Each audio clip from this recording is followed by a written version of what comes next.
رات کا وقت تھا۔ ناجی اپنے کمرے میں اپنے دو معتمد جونیئر کمانڈروں کے ساتھ بیٹھا شراب پی رہا تھا۔ دو ناچنے والیاں سازوں کی ہلکی ہلکی موسیقی پر مستی میں آئی ہوئی ناگروں کی طرح مسحور کن اداؤں سے رقص کر رہی تھی۔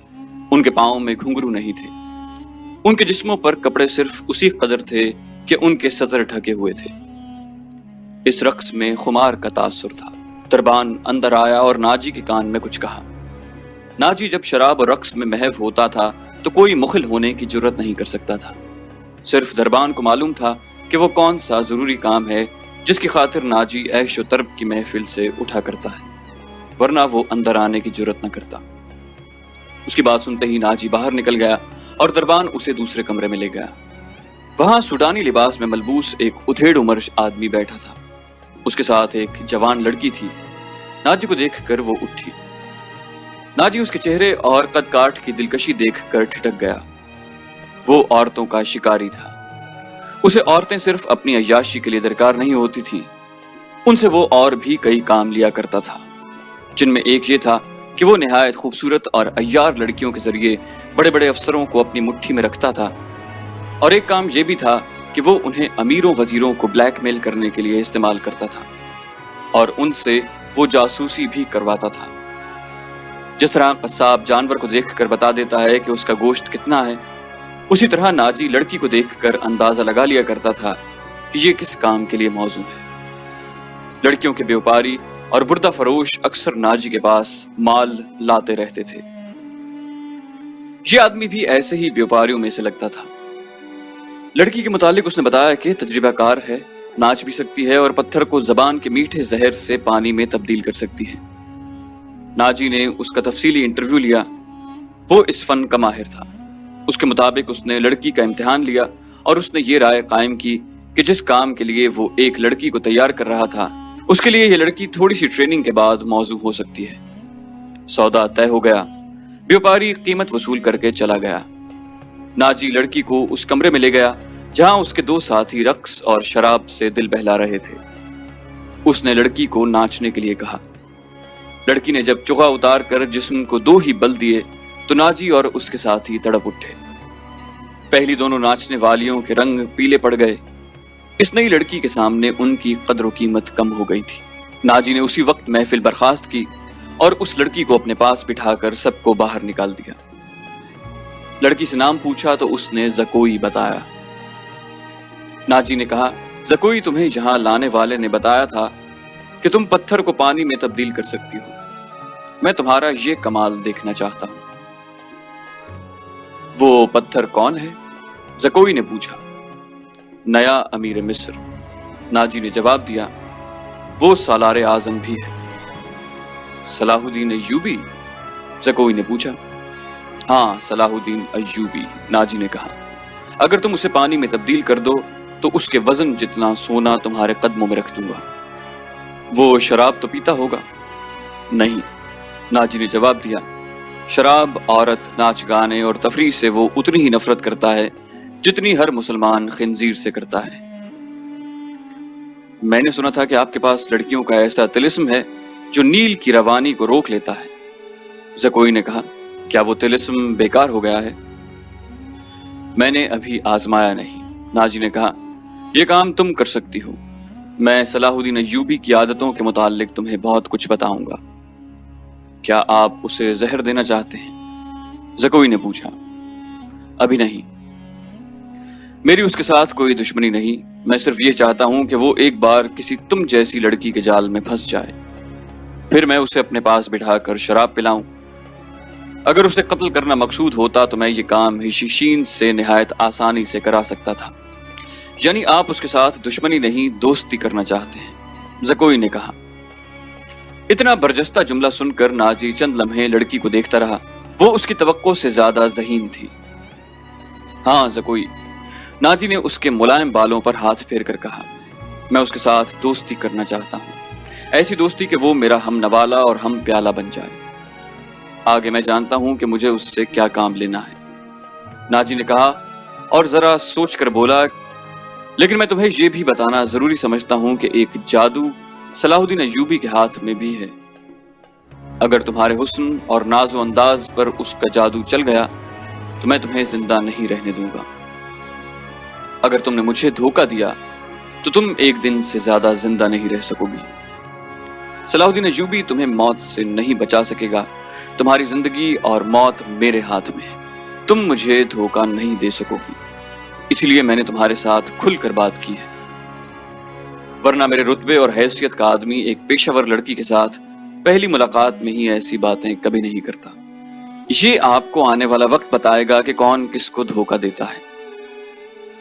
زکوئی نے کہا، مجھے یہ بتائیے کہ صلاح الدین ایوبی تک میری رسائی کس طرح ہوگی؟ میں اسے ایک جشن میں بلا رہا ہوں، ناجی بولا، اسے رات اپنے ہاں رکھوں گا اور تمہیں اس کی خوابگاہ میں داخل کروں گا، میں نے تمہیں اسی مقصد کے لیے بلایا ہے۔ ٹھیک ہے، آگے میں سنبھال لوں گی۔ وہ رات گزر گئی اور پھر کئی راتیں گزر گئیں۔ صلاح الدین ایوبی انتظامی کاموں اور نئی فوج تیار کرنے میں اتنا مصروف رہا کہ ناجی کی دعوت قبول کرنے کا وقت نہ نکال سکا۔ علی بن سفیان نے اسے ناجی کے متعلق جو رپورٹ دی اس سے وہ پریشان ہو گیا۔ اس نے علی سے کہا، تو اس کا مطلب یہ ہے کہ یہ شخص صلیبیوں سے زیادہ خطرناک ہے۔ یہ ایک سانپ ہے جسے مصر کی امارت آستین میں پال رہی ہے۔ علی بن سفیان نے ناجی کی تخریب کاری کی تفصیل سنائی کہ اس نے کس طرح کس بڑے آدمی کو اپنے ہاتھ میں لیا اور انتظامیہ میں منمانی کرتا رہا۔ پھر کہا، اور جس سوڈانی سپاہ کا وہ سالار ہے وہ ہماری بجائے اس کی وفادار ہے، کیا آپ اس کا کوئی علاج سوچ سکتے ہیں؟ صرف سوچ ہی نہیں سکتا، صلاح الدین ایوبی بولا، علاج شروع ہو چکا ہے۔ مصر سے جو سپاہ بھرتی کی جا رہی ہے اس سے میں سوڈانی محافظوں میں گڈمڈ کر دوں گا، پھر یہ فوج سوڈانی ہوگی نہ مصری۔ ناجی کی یہ طاقت بکھر کر ہماری فوج میں جذب ہو جائے گی۔ ناجی کو میں اس کے صحیح ٹھکانے پر لے آؤں گا، اور میں یہ بھی وثوق سے کہہ سکتا ہوں کہ اس نے صلیبیوں کے ساتھ بھی گٹھ جوڑ کر رکھا ہے۔ علی بن سفیان نے کہا، آپ سلطنت اسلامیہ کو ایک مضبوط مرکز پر لا کر اسلام کو وسعت دینا چاہتے ہیں، مگر ناجی آپ کے خواب کو دیوانے کا خواب بنا رہا ہے۔ تم اس سلسلے میں کیا کر رہے ہو؟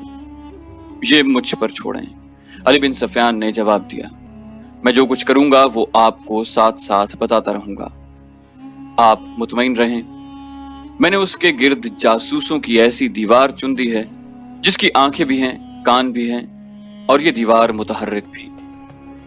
یوں سمجھ لیں کہ میں نے اسے اپنے جاسوسی کے قلعے میں قید کر لیا ہے۔ صلاح الدین ایوبی کو علی بن سفیان پر اس قدر اعتماد تھا کہ اس سے اس کی درپردہ کارروائی کی تفصیل نہ پوچھی۔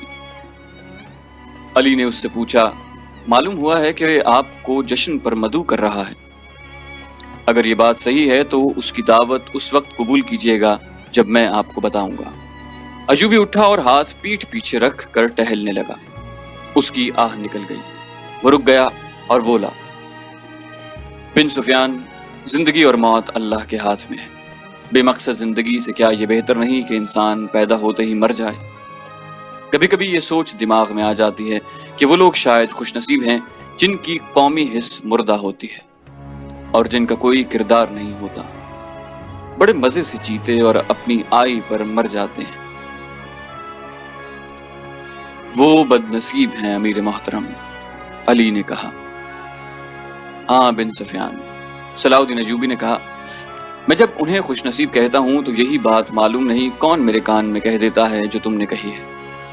میں سوچتا ہوں کہ ہم نے تاریخ کا دھارا اس موڑ پر نہ بدلا تو ملت اسلامیہ بکھر کر وادیوں، جنگلوں اور صحراؤں میں کھو جائے گی۔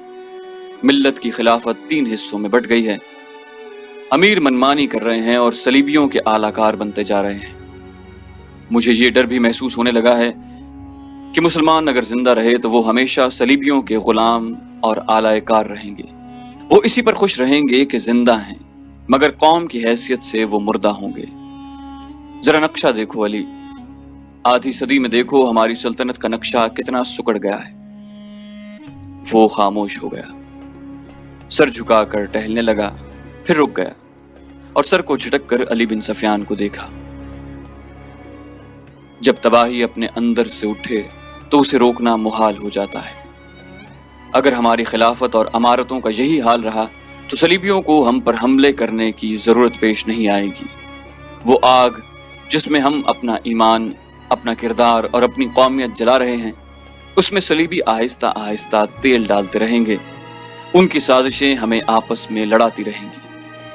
میں شاید اپنا عزم پورا نہ کر سکوں، میں شاید صلیبیوں سے شکست بھی کھا جاؤں، لیکن میں قوم کے نام ایک وصیت چھوڑنا چاہتا ہوں۔ وہ یہ ہے کہ کسی غیر مسلم پر کبھی بھروسہ نہ کرنا۔ ان کے خلاف لڑنا ہے تو لڑ کر مر جانا۔ کسی غیر مسلم کے ساتھ کبھی سمجھوتا اور کوئی معاہدہ نہ کرنا۔ آپ کا لہجہ بتا رہا ہے جیسے آپ اپنے عزم سے مایوس ہو گئے ہیں، علی بن سفیان نے کہا۔ مایوس نہیں، جذباتی۔ علی، میرا ایک حکم متعلقہ شعبے تک پہنچا دو۔ بھرتی تیز کر دو اور کوشش کرو کہ فوج کے لیے زیادہ سے زیادہ ایسے آدمی رکھو جو جنگ کا تجربہ حاصل کر چکے ہوں۔ ہمارے پاس اتنی لمبی تربیت کا وقت نہیں۔ بھرتی ہونے والوں کا مسلمان ہونا لازمی قرار دے دو، اور تم اپنے لیے ذہن نشین کر لو کہ ایسے جاسوسوں کا ایک دستہ تیار کرو جو دشمن کے علاقے میں جا کر جاسوسی بھی کریں اور شب خون بھی ماریں۔ یہ جانبازوں کا دستہ ہوگا۔ انہیں خصوصی تربیت دو۔ ان میں یہ صفات پیدا کرو کہ اونٹ کی طرح زیادہ سے زیادہ عرصہ پیاس برداشت کر سکیں۔ ان کی نظریں عقاب کی طرح تیز ہوں، ان میں صحرائی لومڑی کی مکاری ہو، اور وہ دشمن پر چیتے کی طرح جھپٹنے کی مہارت، دلیری اور طاقت کے مالک ہوں۔ ان میں شراب، حشیش وغیرہ کی عادت نہ ہو، اور عورت کے لیے وہ برف کی طرح یخ ہوں۔ بھرتی تیز کرا دو بن سفیان، اور یاد رکھو میں ہجوم کا قائل نہیں۔ مجھے لڑنے والوں کی ضرورت ہے، خواہ تعداد تھوڑی ہو، ان میں قومی جذبہ ہو اور وہ میرے عزم کو سمجھتے ہوں۔ کسی کے دل میں یہ شبہ نہ ہو کہ اسے کیوں لڑایا جا رہا ہے۔ اگلے 10 دنوں میں ہزارہ تربیت یافتہ سپاہی امارت مصر کی فوج میں آ گئے، اور ان 10 دنوں میں ناجی نے زکوئی کو ٹریننگ دے دی کہ وہ صلاح الدین ایوبی کو کون کون سے طریقے سے اپنے حسن کے جال میں پھانس کر اس کی شخصیت اور اس کے کردار کو کمزور کر سکتی ہے۔ ناجی کے ہمراز دوستوں نے زکوئی کو دیکھا تو انہوں نے بلا خوف تردید کہا کہ اس لڑکی کو مصر کے فرعون دیکھ لیتے تو خدائی کے دعوے سے دستبردار ہو جاتے۔ ناجی کا جاسوسی کا اپنا نظام تھا، بہت تیز اور دلیر۔ وہ معلوم کر چکا تھا کہ علی بن سفیان صلاح الدین ایوبی کا خصوصی مشیر ہے اور عرب کا مانا ہوا سراغ رساں۔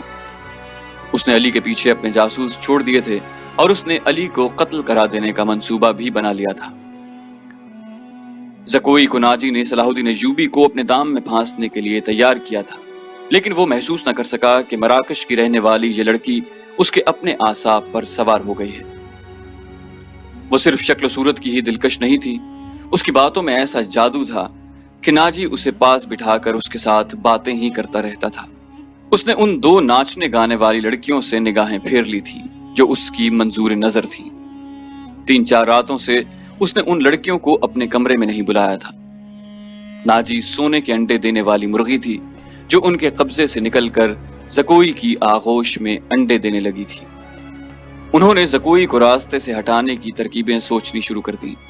وہ آخر اس نتیجے پر پہنچی کہ اسے قتل کرا دیا جائے، مگر اسے قتل کرانا ممکن نظر نہیں آتا تھا، کیونکہ ناجی نے اسے جو کمرہ دے رکھا تھا اس پر 2 محافظوں کا پہرا رہتا تھا۔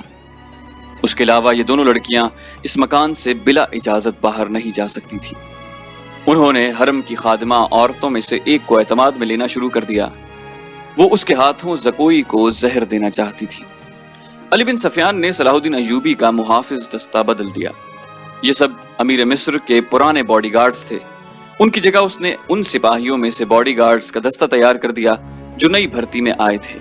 یہ جانبازوں کا منتخب دستہ تھا جو سپاہ گری میں بھی طاق تھا، اور جذبے کے لحاظ سے اس کا ہر سپاہی مرد حر تھا۔